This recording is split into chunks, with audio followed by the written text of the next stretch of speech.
Hola a todos, hoy queremos hablarles de cómo hicimos nosotros, que somos los 3 latinoamericanos, para acceder al sistema de internado o de residencias en Estados Unidos. Así que bueno, les pido que se presenten.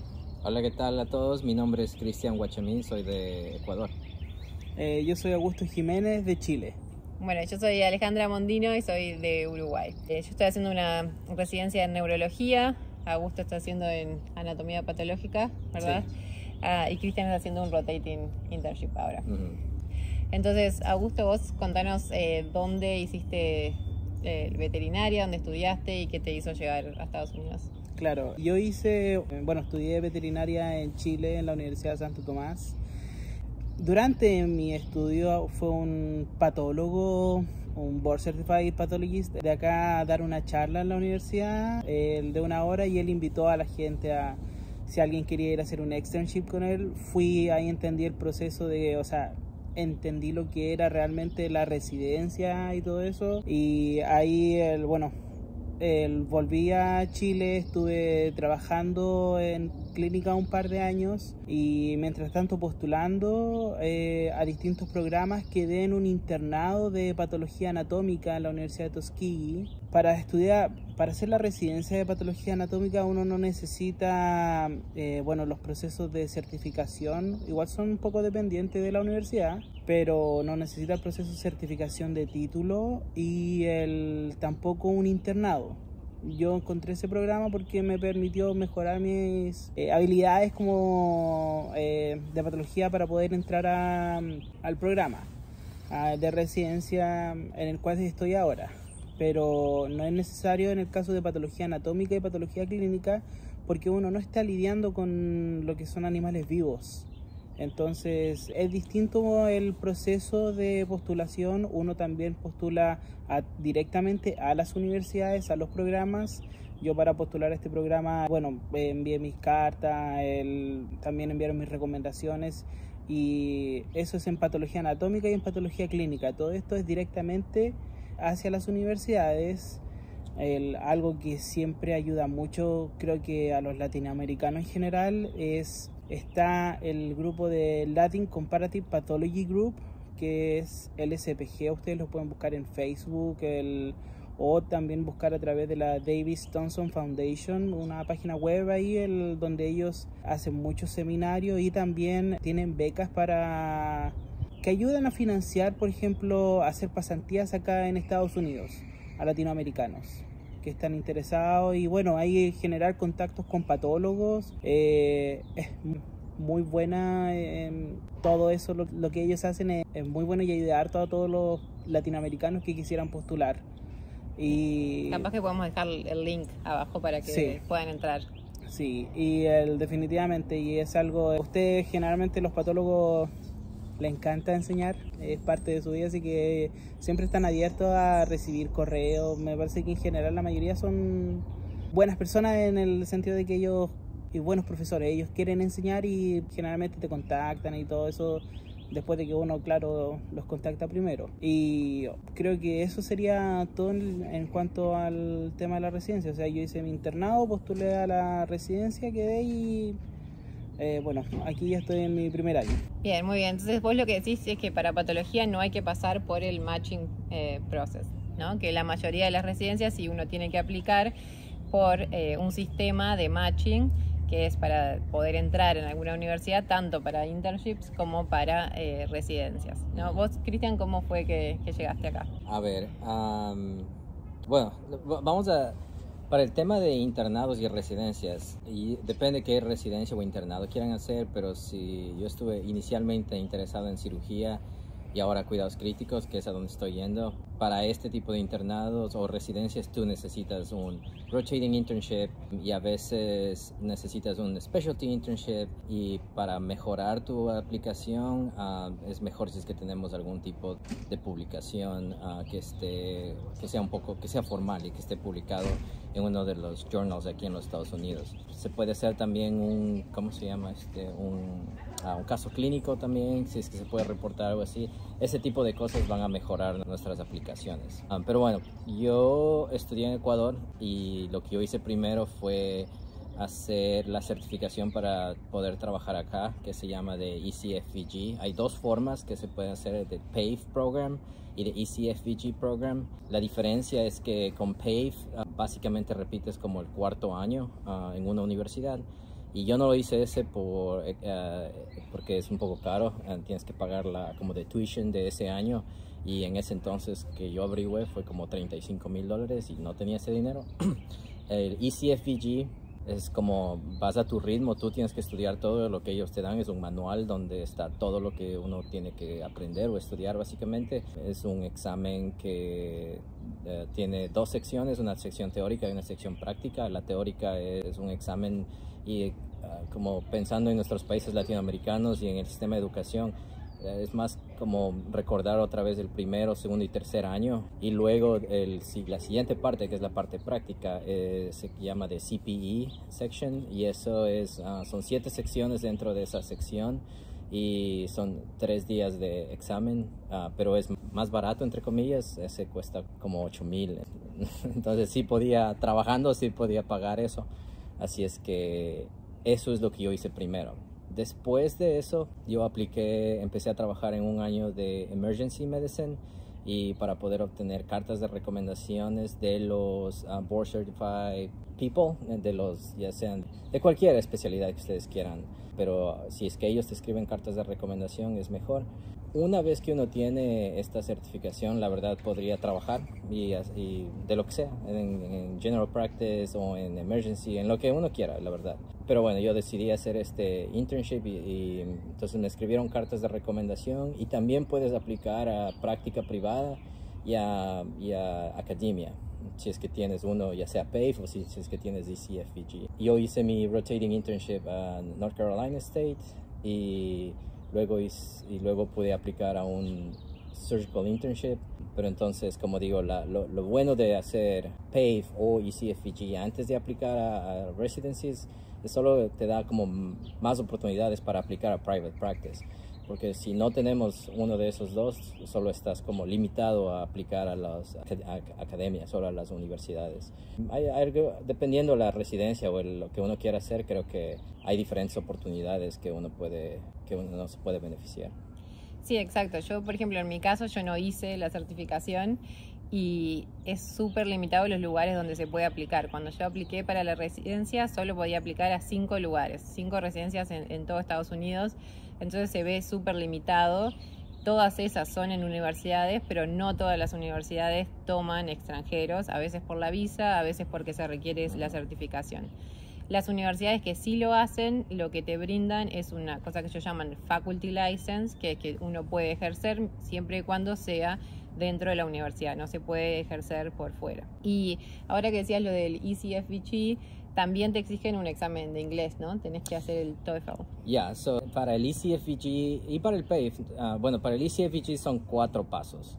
El primer paso es básicamente todos tus documentos, la documentación de la universidad, tus transcripts, que es como todas las materias que uno tomó durante los años de veterinaria, que deben estar traducidos al inglés y deben estar como certificadas. Entonces ese es el paso 1. El paso 2 es el examen de inglés. Entonces, que es el TOEFL, se llama TOEFL IBT, que es el que das en la computadora básicamente, y solo hablas con la computadora y al final te dan tu score básicamente. O el otro examen que puedes tomar es el IELTS, que es como inglés británico, y puedes hacerlo también como en la computadora, pero también hay programas o escuelas que puedes tomarlo con un evaluador, como con una persona. Yo tomé IBT muchas veces y siempre me faltaron puntos en la área de reading, siempre fallé en reading, porque leo lento, incluso en español.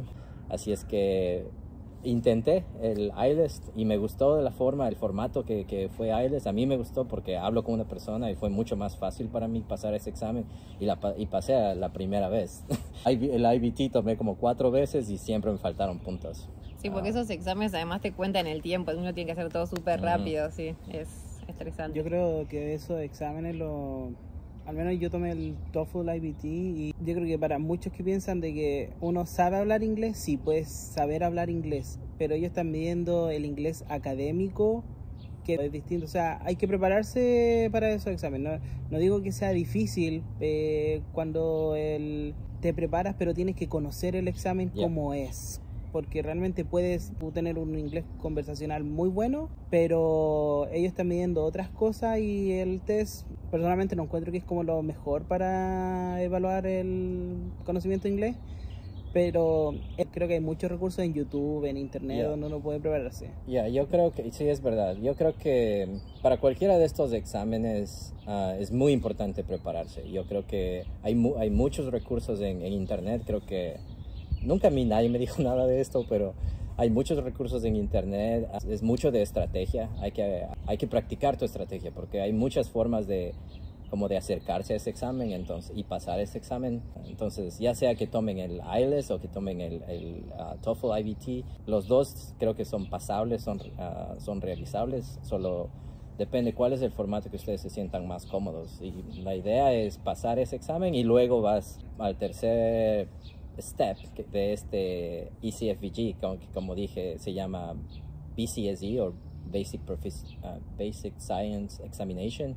Y ese es basic, entonces regresas a todas las bases de fisiología, embriología, radiología y cosas así, pero son más que nada igual. Y hay recursos también para eso, no es que estás completamente perdido.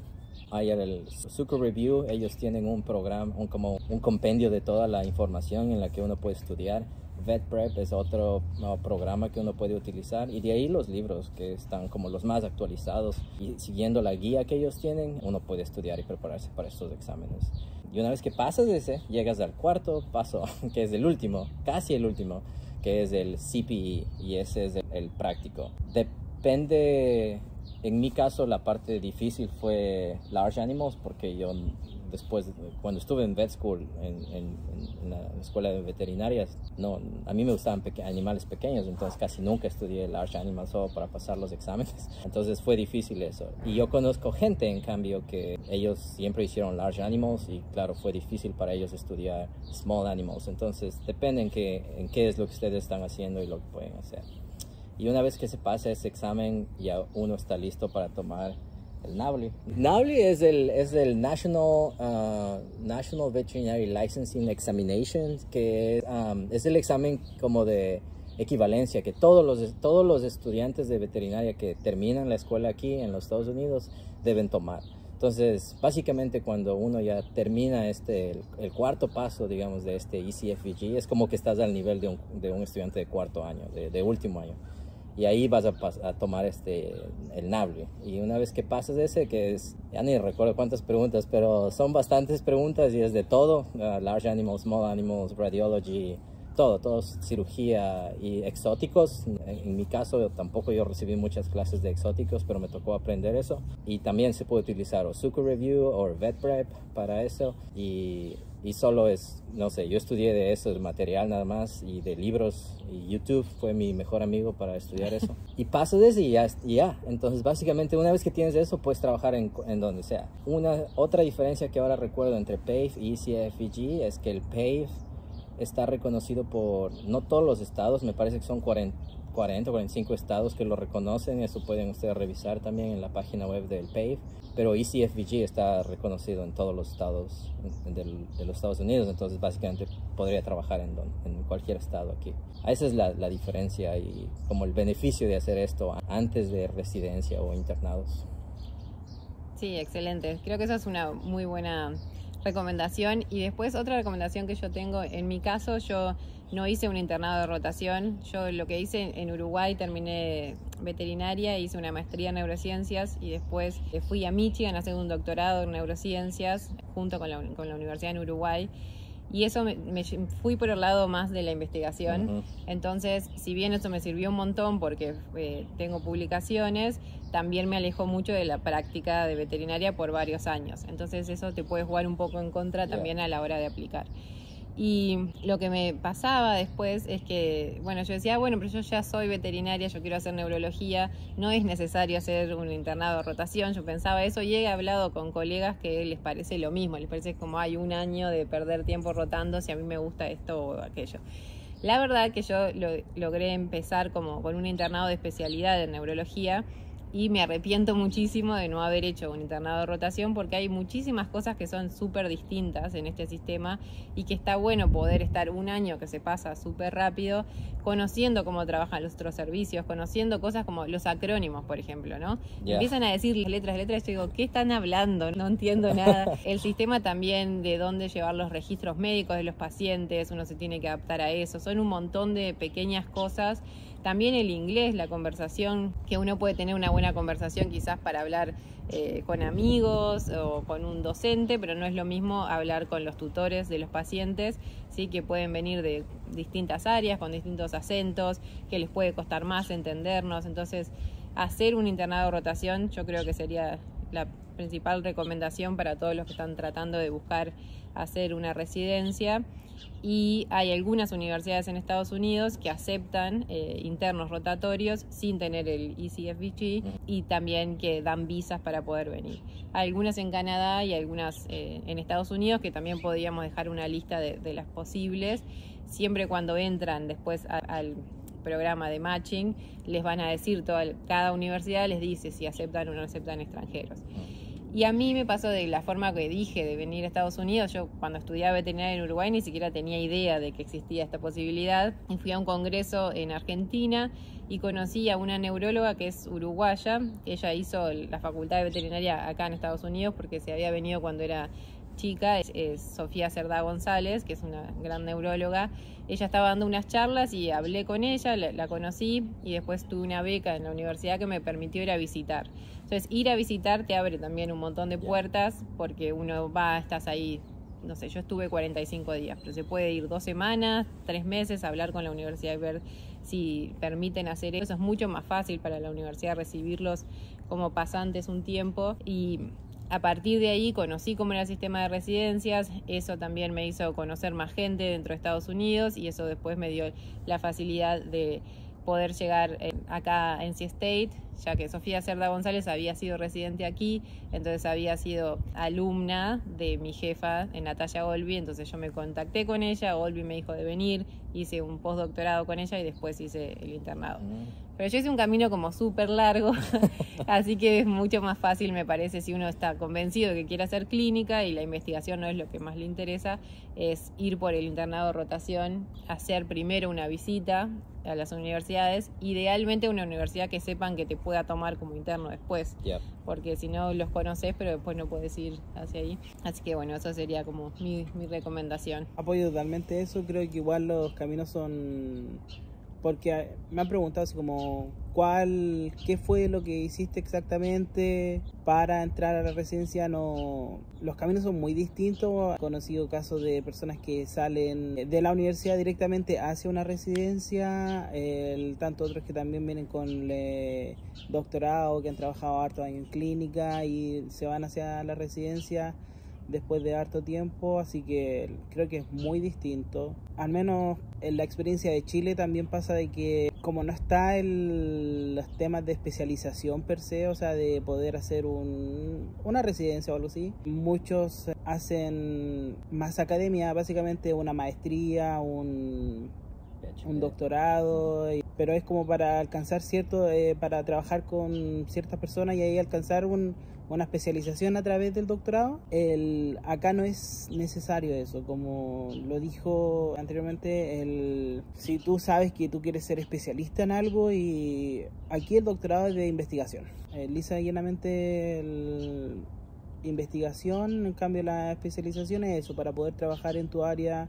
En mi caso, para poder hacer diagnóstico y claro, yo hago un poco de investigación, pero colaborativa más que todo. No estoy haciendo un doctorado ni nada, porque eso ya es ya lo dije anteriormente, investigación. Yo estoy de acuerdo con eso de que hay diferentes formas de uno llegar a ser especialista, diferentes formas de hacer tu carrera básicamente y depende de la especialidad. Cirugía es una de las especialidades en las que normalmente les gusta de que haya una continuidad, en la que hayas terminado la universidad, hayas ido a un rotating internship y luego que hayas hecho un internado de especialidad. Durante ese tiempo también es importante como escribir algún tipo de manuscrito, algún paper, alguna cosa así, algún tipo de investigación, haber colaborado con investigaciones y cosas así. Y eso te da como más chances de uno aplicar a una residencia y ser aceptado en una residencia, porque hay muchos aplicantes y pocos puestos. Entonces a veces no es cuánto sabes y cosas así, sino es que a veces hay demasiada demanda y no hay espacios para todo. Entonces hay bastantes factores que juegan en esto. Y la otra cosa que, como decías, el matching program es algo un poco más complicado de explicar, quizás podríamos explicar luego de eso, pero es un algoritmo básicamente y una computadora en la que va a ponerte en un lugar u otro para hacer tu residencia. Y sí, hay gente que va a hacer masters, va a hacer PhDs y cosas así para poder mejorar su aplicación, para que cuando las personas que están revisando estas aplicaciones pueda ser competitivo con los otros. Y en el caso de emergencias, que es lo que yo estoy haciendo, en cambio a ellos les gusta un poco de que tengas experiencia, de que está bien si es que tú terminaste la escuela, que trabajaste un tiempo como en ER por 5 años, 10 años, lo que sea, y luego quieres hacer residencia, para ellos está bien. Pero como digo, cirugía, si es que paraste un año, trabajaste un año en emergencias y cosas así, ellos esas carpetas quizás los van a poner a un lado porque no les gusta que haya esa falta de continuidad. No sé cómo es de neurología, pero hay algunas otras especialidades que te dan un poco esa libertad de que hayas podido trabajar o que les gusta que hayas tenido experiencia clínica antes de que apliques a tu residencia. Sí, igual en ese sentido, en general quieren que esa experiencia clínica sea en Estados Unidos, porque el principal problema es que ellos no saben, en Latinoamérica es enorme, hay muchísimas universidades y hay algunas que funcionan muy bien y otras que no funcionan tan bien.